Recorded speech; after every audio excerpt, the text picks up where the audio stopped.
अच्छा जी, पिछली दफा जो हमने वैल्यूज अज्यूम की थी एरिया ऑफ ट्राइंगल के लिए, वो जब मैंने अज्यूम की तो मैंने ये देखा कि जवाब जो है ना माइनस में आ रहा है, तो फिर मैंने वो डिस्कार्ड कर दिया। ठीक है, तो उसी लेसन से कंटिन्यू कर रहे हैं एरियाज ऑफ ट्राइंगल में, जिसमें एक ट्राइंगल जो है उसकी 3 साइडें दी हुई हैं और हमें एरिया मालूम करना है, और ये राइट एंगल ट्राइंगल नहीं है। तो यहाँ बुक से एग्जाम्पल उठाते हैं हम। ठीक है, इसमें इसने ए की लेंथ दी हुई है 14, ठीक है, बी की लेंथ इसने दी हुई है 21 और सी की लेंथ इसने दी हुई है 25।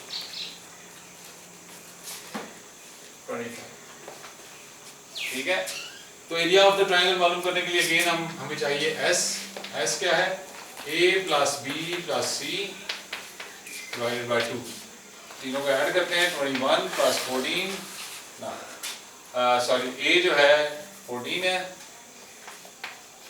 बी हमारे पास 21 है प्लस सी हमारे पास 25 है, तीनों को ऐड करें डिवाइडेड बाय 2 करें तो हमारे पास एस की वैल्यू क्या आएगी,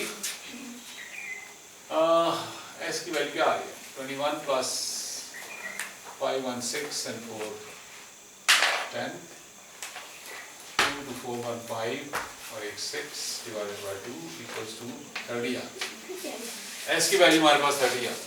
ठीक है, अब इसको एरिया मालूम करने के लिए हम एरिया का हमारे पास फॉर्मूला था जिसको हमने हीरोज फार्मूला कहा था, वो था एस है यहाँ पे S into S minus A into S minus B into S minus C हमारे पास।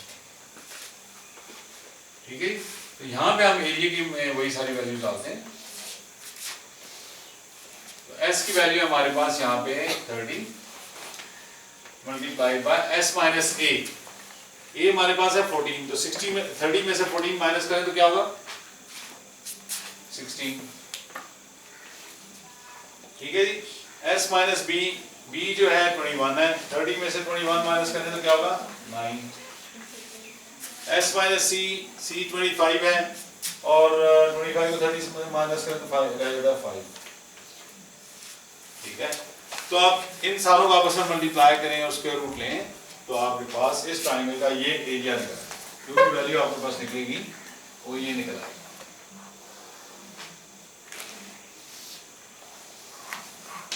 ये वाला एरिया।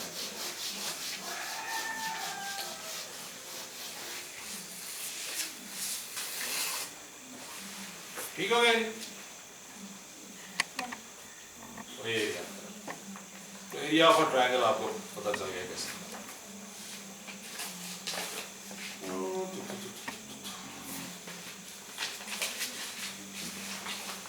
चलें, यहाँ पे हम आगे बढ़ते हैं। एक मिनट, एरिया ऑफ ट्राइंगल्स हमने निकाल लिया, अब हम एरिया ऑफ अ स्क्वायर लेते हैं, स्क्वायर शेप लेते हैं। स्क्वायर ये मिटा देते हैं, बाकी ज्योमेट्रिक शेप का एरिया लेते हैं। एरिया ऑफ ट्राइंगल था, अब आगे एरिया ऑफ स्क्वायर। हमने राइट एंगल ट्राइंगल और एनी इरेगुलर ट्राइंगल जो है ना, किसी भी किस्म की ट्राइंगल का, दोनों का एरिया कैलकुलेट करने का सीख लिया। ठीक है, अब हम एरिया ऑफ अ स्क्वायर देखते हैं। तो स्क्वायर क्या चीज होती है, स्क्वायर बेसिकली एक शक्ल होती है जिसकी कुछ इस तरह से नजर आती है स्क्वायर।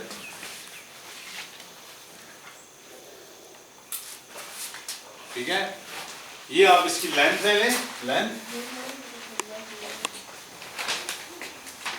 और ये इसकी आप चाहे हाइट कहें चाहे विड्थ कहें, हाइट क्या कहते हैं, और इस लेंथ को आप विड्थ भी कह सकते हैं, लेंथ ले लें या विड्थ ले लें, विड्थ नॉर्मली इसलिए विड्थ का वर्ड यूज होता है। ठीक है, तो स्क्वायर की डेफिनेशन ये है कि आपकी हाइट और विड्थ दोनों बराबर होने चाहिए। हाइट HEIGHT एक ऐसी ज्योमेट्रिक शेप होती है जिसकी हाइट और विड्थ दोनों बराबर होती है। जो वैल्यू हाइट की है वही वैल्यू विड्थ की है। अगर हाइट 5 है तो विड्थ भी 5 है, अगर हाइट 100 है तो विड्थ भी 100 है, अगर हाइट 10,000 है तो विड्थ भी 10,000 है। तो ये जो शेप है ज्योमेट्रिक शेप, इसको आप स्क्वायर कहेंगे। ठीक है, शक्ल इस तरह से होती है और इसकी हाइट और वेट दोनों बराबर होती है। जब आप एरिया इसका मालूम करना चाह रहे होते हैं तो आप ये देख रहे होते हैं कि ये वाली जगह जो है ये कितनी है, इसका एरिया कितना है। जितना मैं शेडेड एरिया कर रहा हूँ ये आप एरिया इसका ढूंढ रहे हैं।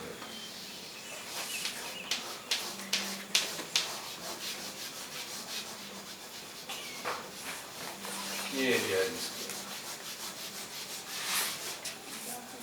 ये शेडेड एरिया जो है ये है एरिया ऑफ स्क्वायर। अच्छा, एरिया ऑफ स्क्वायर का फॉर्मूला बड़ा सिंपल सा है। ठीक है, वो है फॉर्मूला है, ये मिटा देते हैं, तो समझाने के लिए लिखा था मैंने। एरिया ऑफ स्क्वायर जो है उसको कहते हैं हाइट मल्टीप्लाइड बाय विड्थ। ठीक है, जो भी हाइट है उसको विड्थ से मल्टीप्लाई करें तो आपके पास एरिया ऑफ स्क्वायर निकल आएगा।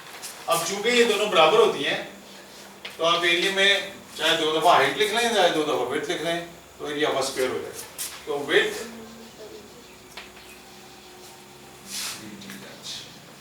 मल्टीप्लाइड बाय विड्थ,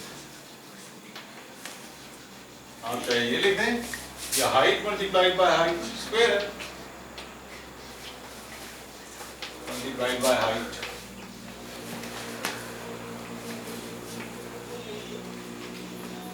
ठीक है जी, तो ये एरिया ऑफ स्क्वायर हो गया। अब देखें इसकी विड्थ थी 100 या 10 लिख देते हैं विड्थ, और हाइट थी 10, हाइट है, अगर स्क्वायर है तो हाइट भी 10 ही होनी चाहिए, हाइट डिफरेंट नहीं होगी। ठीक है, तो एरिया क्या होगा 10 मल्टीप्लाइड बाय 10, तो ये हो गया 100, तो ये इसका 100 मिलीमीटर स्क्वायर हो गया। अगर आपने मिलीमीटर में लिया हुआ है, लेंथ मिलीमीटर में है तो ये मिलीमीटर स्क्वायर हो गया, अगर किलोमीटर्स में लिया हुआ है तो किलोमीटर स्क्वायर हो गया, आपने इंचेस में लिया हुआ है तो इंचेस स्क्वायर हो गया, अगर आपने सेंटीमीटर लिया हुआ है तो सेंटीमीटर स्क्वायर हो गया। तो इस तरीके से आप स्क्वायर का जो एरिया है ना वो मालूम करते हैं। इसके बाद हम चलते हैं एरिया ऑफ रेक्टेंगल पे। रेक्टेंगल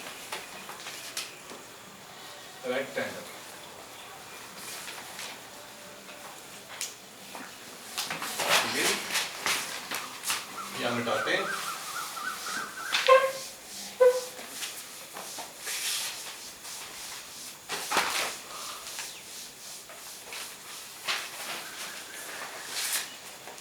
अच्छा, रेक्टेंगल कुछ इस तरह की शक्ल होती है,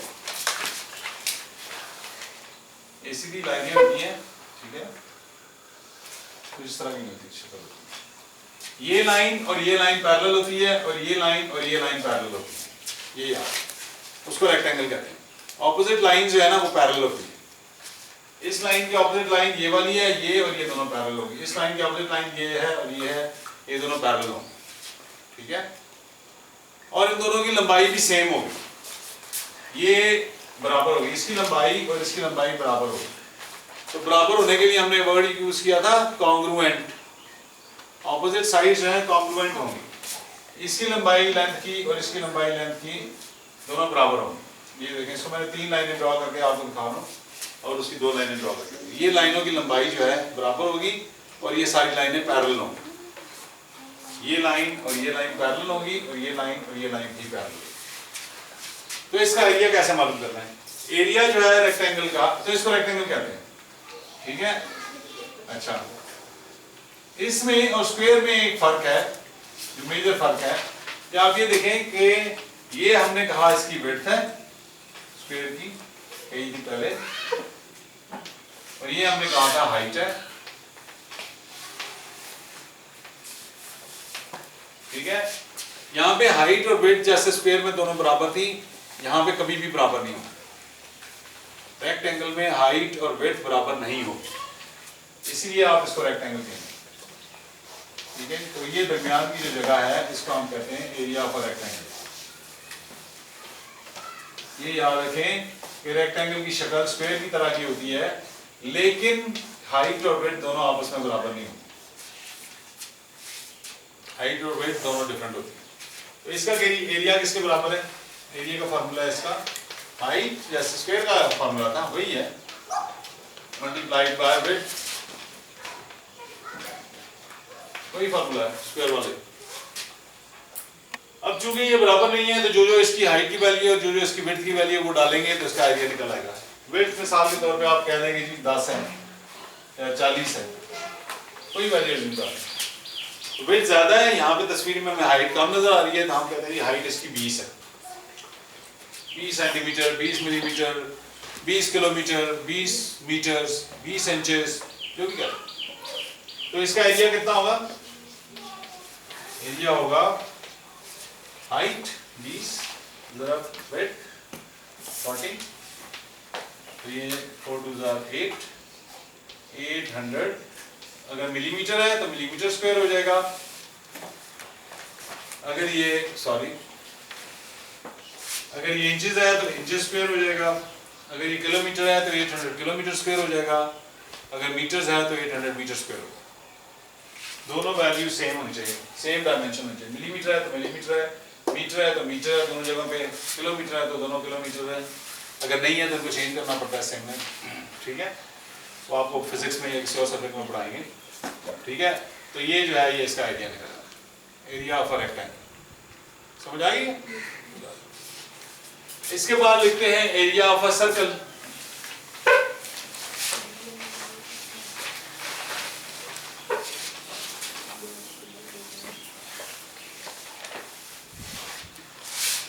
सर्कल जो है उर्दू में उसको गोल दायरा कहते हैं। ठीक है, गोल दायरा कहते हैं। ठीक है, एरिया ऑफ अ सर्कल। ठीक है जी, दायरा बनाते हैं। ये अगर शायद मैं 100% गोल ना बना पाऊँ तो घबराने की जरूरत नहीं है, ये सर्कल ही है। ये हमने सर्कल बनाया, एक गोल शक्ल होती है। ठीक है, राउंड शक्ल होती है। राउंड शक्ल की सबसे बड़ी प्रॉपर्टी क्या होती है कि इसका एक सेंटर होता है। ठीक है, एक सेंटर होता है, और दूसरी प्रॉपर्टी क्या होती है कि इसका एक रेडियस होता है। रेडियस जो है सेंटर से लेके इसकी दीवार तक का फासला होता है, रेडियस, उसको रेडियस कहते हैं। आर जो है इसको कहते हैं रेडियस। सेंटर से लेके सर्कल के किसी पॉइंट पे सर्कल पे लंबाई होती है, उसको रेडियस कहते हैं। और ये सर्कल में बराबर होता है, थ्रू आउट बराबर होता है। ये आर जो है ये इसके बराबर है, ये आर और ये आर बराबर है, और ये आर और ये आर बराबर है, सब एक ही वैल्यू है। ये आर बराबर है पूरे सर्कल। ये है इसलिए कि रेडियस की वैल्यू सेम है। सर्कल की शक्ल बनती है उस वक्त है जब रेडियस की वैल्यू सेम होती हो। अगर रेडियस की वैल्यू सेम ना हो तो ये सर्कल नहीं बनता, ये कुछ और बनता है। ठीक है, अच्छा जी, तो एरिया ऑफ अ सर्कल का फॉर्मूला है पाई आर स्क्वायर। आपको ये कैसे आता है, कैसे डिफाइन होता है, ये समझने की जरूरत नहीं है। आपने सारी उम्र एरिया ऑफ अ सर्कल जब निकालना है तो आपने यही फॉर्मूला रखा। चाहे सर्कल चांद का सर्कल है, चाहे सर्कल जमीन का सर्कल है, चाहे सर्कल आसमान सूरज का सर्कल है, चाहे सर्कल आप यहाँ पे जमीन पे ड्रॉ करें, आप उसका एरिया निकालना चाहते हैं। ठीक है, तो यही फॉर्मूला है। तो पाई की वैल्यू आपको पता है 22/3 है, ये कांस्टेंट है। ठीक है, आप पढ़ चुके हैं फिजिक्स में। मल्टीप्लाई करें उसको रेडियस से, रेडियस अगर 10 है तो 10 का स्क्वायर हो गया, और इसको सॉल्व करें तो आपके पास एरिया ऑफ दिस सर्कल निकला। इसकी वैल्यू 22/7 है, 22/3 है। हाँ 22/3 नहीं है, 22/7 है, सॉरी। हाँ ये 3.14 इसकी वैल्यू आती है, तो 22/7 नहीं, सॉरी मैंने 22/3 लिखा है, ये 22/7 है। मुझे इसके कांस्टेंट की वैल्यू याद थी, 3.14 होती है, जब इसको डिवाइड करें तो 3.14 पाई की वैल्यू होती है। लेकिन जब इसको मैंने 22 की शक्ल में लिखा आपको समझाने के लिए, तो 22/3 लिख दिया। ठीक है, जो गलत था ये 22/7 है, मल्टीप्लाइड बाय आर स्क्वायर। ठीक हो गया जी। तो ये एरिया ऑफ सर्कल है, हमेशा के लिए, हमेशा याद रखें एरिया ऑफ सर्कल ये है।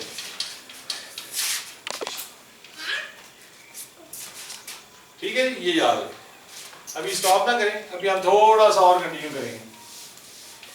ये एरियाज हमने देख लिए डिफरेंट ज्योमेट्रिक शेप्स के। इसके बाद एक चीज होती है volume, volume of geometric shapes, ठीक है, वो भी मालूम कर लेते हैं। यहाँ पे हम दो चीजों के वॉल्यूम्स पढ़ लेते हैं, volume of geometric shapes, geometric shapes.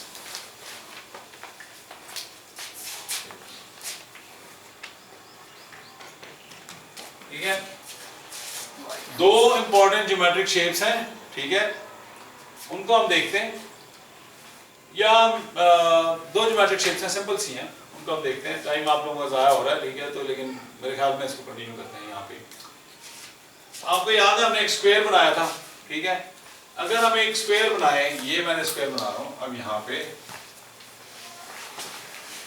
इसके नीचे मैंने एक स्क्वायर बनाया, यहाँ पे सॉरी, इसके सामने एक स्क्वायर बनाया, और इसके राइट साइड पे एक स्क्वायर बनाया, और इसके अंदर एक स्क्वायर बनाया, तो ये मेरे पास एक शक्ल बन गई डब्बे की। सारे बॉक्सेस आप देखते हैं, ठीक है। अगर ये दोनों लाइनें बराबर हैं या नहीं है, अगर ये बराबर है और थ्रू आउट सारे बराबर हैं, तो ये स्क्वायर की शक्ल का जो है ना डब्बा बना है। और अगर ये लाइनें बराबर नहीं है लंबाइयां, तो ये रेक्टेंगल की शक्ल का डब्बा बना है, ठीक है। तो इसका वॉल्यूम कैसे मालूम करते हैं? इसकी आप क्या देखते हैं, ये है विड्थ, आपको याद होगा हमने ये कहा था, ये विड्थ है, और इसकी एक हाइट हमने कही थी, हाइट, वही हाइट हमने इधर लगाई। लेकिन अभी इसमें एक और चीज आ गई है, इसकी डेप्थ आ गई है, ठीक है। इसको हम डेप्थ कह सकते हैं या लेंथ कह सकते हैं। यहाँ ये देखिए, ये डब्बा, अंदर कोई भी डब्बा देखें तो अंदर की तरफ जा रहा है, इसकी डेप्थ आ गई, या डेप्थ को आप लेंथ का भी नाम दे दें, जो मर्जी दे, ठीक है। तो वॉल्यूम जो है ये क्यू बन गया बेसिकली, ठीक है। इसका वॉल्यूम जो है उसके लिए बड़ा सीधा सा फॉर्मूला है, length multiplied by width multiplied by height.